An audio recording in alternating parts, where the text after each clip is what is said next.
Topping today's news, Prime Minister Davis confident that the Bahamas will not be added to the proposed list of countries on the U.S. travel ban. We hear more from the BPL solar power purchase agreement. Two young men in their 20s fighting for their lives after being shot last night, and the court rules on the Valley Boys fight over the group's name.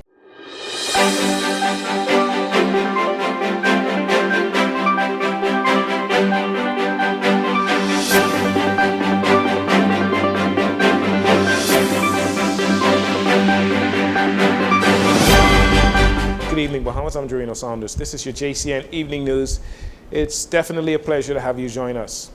There are over 40 countries, including a number of Caribbean nations, that could possibly receive a travel ban preventing its citizens from entering the United States, including Cuba, Haiti, St. Kitts and Nevis, Dominica, and the Dominican Republic, along with St. Lucia. Reportedly, the proposed travel ban, they have to do with security, overstayed visas, organized crime, human trafficking, and fraudulent documentation within the mentioned countries. While at the R.M. Bailey High School on Monday, Prime Minister Philip Davis was asked if there are any concerns that the Bahamas could be added to this list. We have no concerns about being banned from the United States. I think once we sit down and dialogue, the United States will understand the plight of all my Caribbean brothers and sisters, and they will respond. The proposed draft of the travel ban reportedly also included tightened visa restrictions for Jamaica, the Dominican Republic, and Trinidad and Tobago. Meanwhile, there are growing concerns about U.S. foreign policies and its potential impact on countries in the region.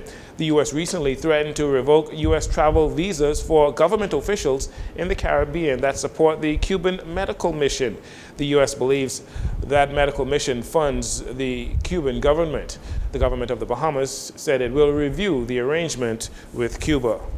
In October 2024, the Royal Bahamas Defense Force deployed a team of 5 officers to Haiti, where a multinational security force led by the Kenyan police force is fighting to restore law and order in Haiti, where street gangs have killed thousands of people and forced thousands of others to flee their homes. Prime Minister Philip Davis asked to give an update on the Bahamian troops that are in Haiti. It's still a challenge in Haiti. The Kenyan troops, Kenyan police officers are doing their best to bring peace and stability into it, and we are supporting them in that effort. And there's been no new news coming out of there other than the fight continues.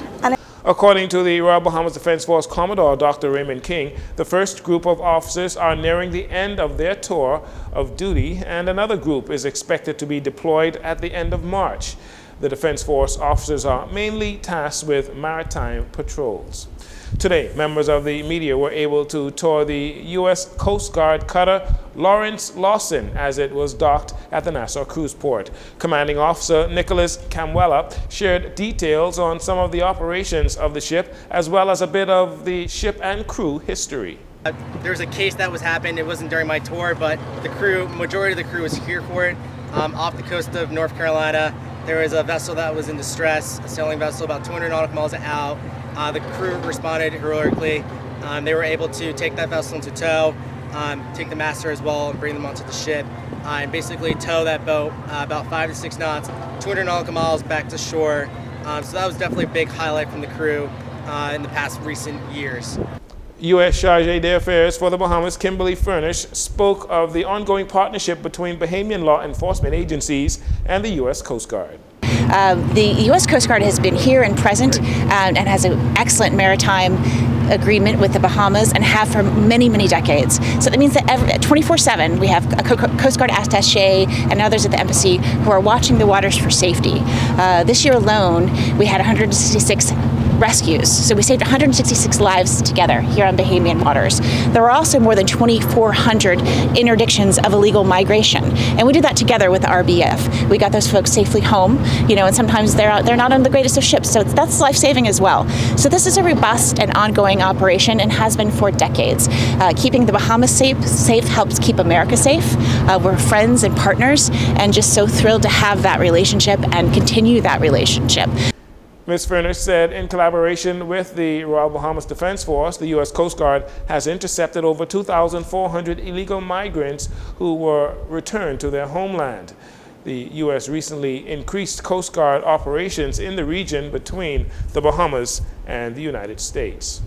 The Bahamas is closer to the goal of reaching 30% renewable energy by 2030. The signing of a contract between the Bahamas Power and Light Company and Medellin Limited will allow BPL to generate more than 7% of its power from solar energy. This 18-month project will give BPL at minimum 20 megawatts of solar energy. At Monday's press conference, Prime Minister Philip Davis spoke about why this power purchase agreement will be beneficial for the Bahamas. Energy. For too long, we have been at the mercy of volatile fuel markets, burdened by high electricity costs and vulnerable to the devastating impacts of climate change. From this moment onward, we will begin redefining our energy reality. With this agreement, we accelerate our mission to achieve 30% renewable by 2030. As we advocate for more international action to lower global carbon emissions, we are demonstrating to the world that we will lead by example. The project that will be based here in New Providence at the Blue Hills Solar Plant will help to sustain and support energy demands. Mr. Davis says the initiative will eventually reach more than just New Providence. Of course, our solar expansion is bigger than New Providence. Across our family islands, independent power producers are laying the foundation for a cleaner, more independent energy future for our family islands. From Abaco to Andros, Medusa to Exuma, Long Island to San Salvador, the shift is happening with tailor-made solutions for each island. And finally, in this segment, it's been an intense and long and drawn-out process, but Trevor Davis and the Way Forward Valley Boys have seemingly won the ultimate prize.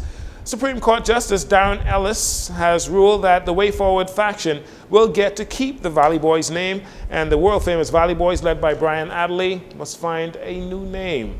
Reports are, though, that the Adderley faction, the world-famous Valley Boys, they are planning on appealing that decision. Meanwhile, the Trevor Davis group say it will register the name the Valley Boys Junkanoo Group before April 1st. You're listening to JCN News. We'll take a break here. We'll be right back following these commercials.